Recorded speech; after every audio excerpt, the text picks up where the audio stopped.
So when we came to, and we met with Krista, she gave me a bunch of these back. And she never had told me what to do with it. And when I started going through my pile of stuff to get done, she was like, oh, you have to get Patricia to sign off on these. And most of these we discussed, but I guess because she had them, I didn't do the write-up on them. And she was like, you had to sign. No, those are the copies of the ones. These are not copies, these are the originals. So I just want to go through these real quick and just get you to sign off on them so I can get them off my desk and get them filed. This one is regarding Robert. Robert dispensed gabapentin to me at 3:30 a.m. When I went to take the next dose at 9:10, Miss Margaret said he had marked 6 a.m. in the Mars. When she called him, he said he dosed me at 4. Also, evidently, I am no longer able to get hot water or coffee anymore since my meds are reported missing. That's retaliation. Confirm with staff the proper way to mark dosing in Mars. Also address the nature of retaliation from a grievance. I have gone over proper documentation process with Robert as well as other staff to assist with the lessening on issues of med pass times. Per previous grievance and discussion with VP, the coffee issue has been confirmed corrected.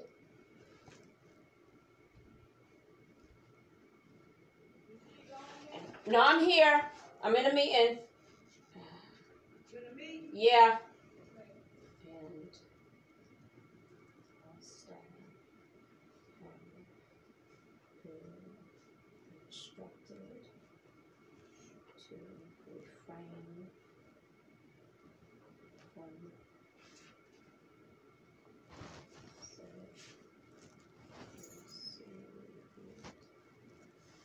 before he accepted to proceed. And then I put, in all staff has been instructed to refrain from said perceived retaliation.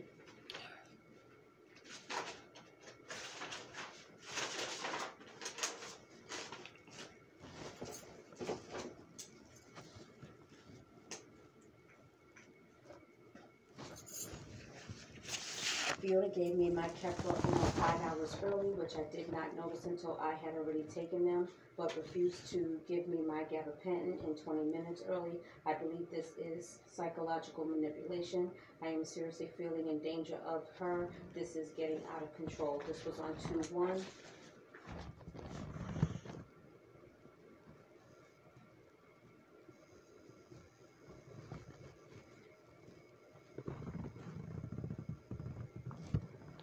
I've spoken with Fiona, and one of the things that I did suggest to her is that when she's on the med card and she's giving you your meds, is to make sure that there's another staff there as a go-between barrier between the two of you. Do you feel like that's adequate?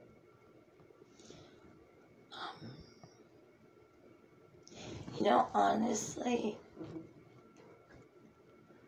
I expect when somebody is upset with me now, from here and until the rest of my life, when they're going to try to hurt me, the first thing they're going to do is access that center of my emotions that have to do with my son, especially given that he was removed by the state.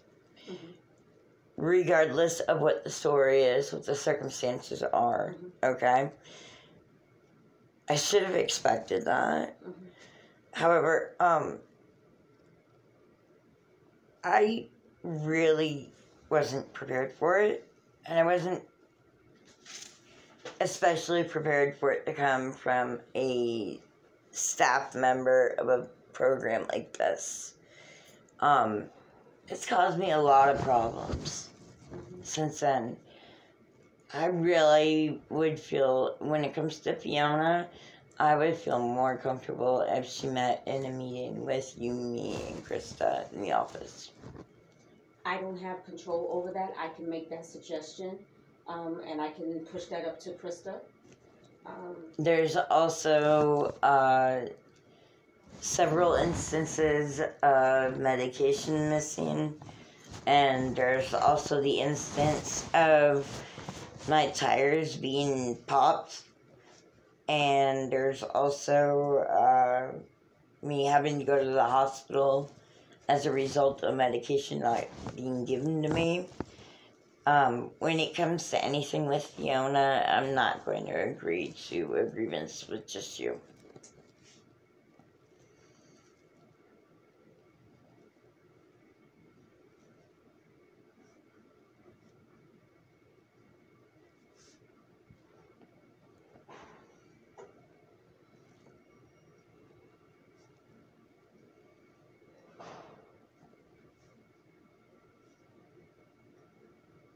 I think it was direct conflict of interest in the first place that she was even.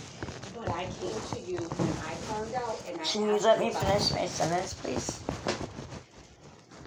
When I came here and it was discovered that she was a case manager of me and my child's, I believe that that was direct conflict of interest. And the continuing at that moment of me being here was not okay. She had access to my psychological records. She had access to history, medical. Like, this woman has access to every single way to upset me. Okay? It's not alright that she worked with me in any form or fashion. At all. Well, when you did come in and I was made aware, I did ask you if it was going to be a problem for you, and you told me no. I didn't think it was going to be a problem at that point in time. So I did address it with you, I did address it with her, and my... Regardless of what my answer was then. I understand, so that's a different case now. So like I said, I've written on this one that you've spoken with Fiona, but the client wants a meeting with Fiona, residential supervisor, and the VP. So I will send that up to Krista. I don't know if that meeting is even going to take place before you move, but I will get that to her today. Regardless if it takes place before I move or not, I still want it to happen. Okay, so this is the next grievance. I told Ms. Sharon a few days ago that the fact... Okay, this is another Fiona one.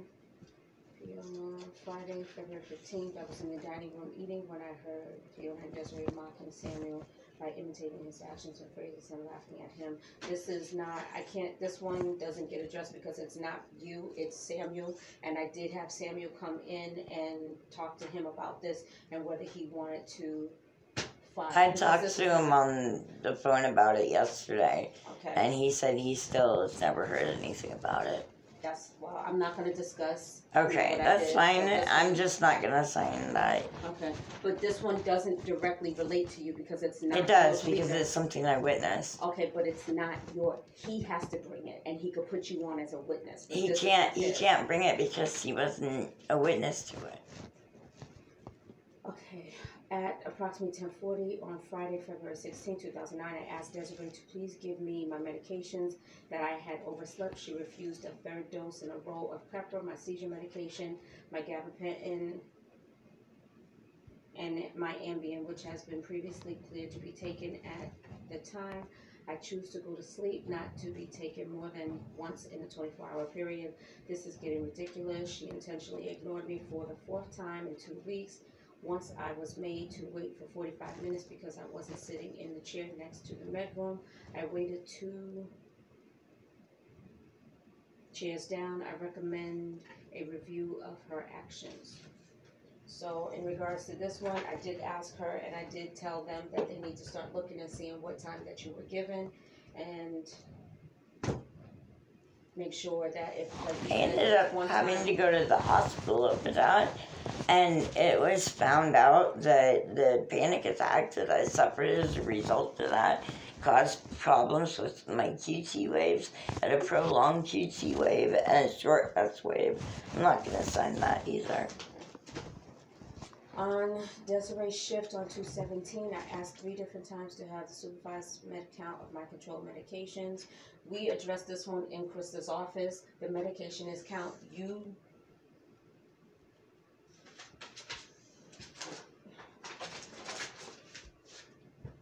appointment time 8 o'clock. Marcia on February 17th refused to pass medications till 8:30, at which time intentionally tried to provoke and antagonize both myself and Sammy until 9 p.m. I believe an investigation needs to happen on behavior of the weekend staff.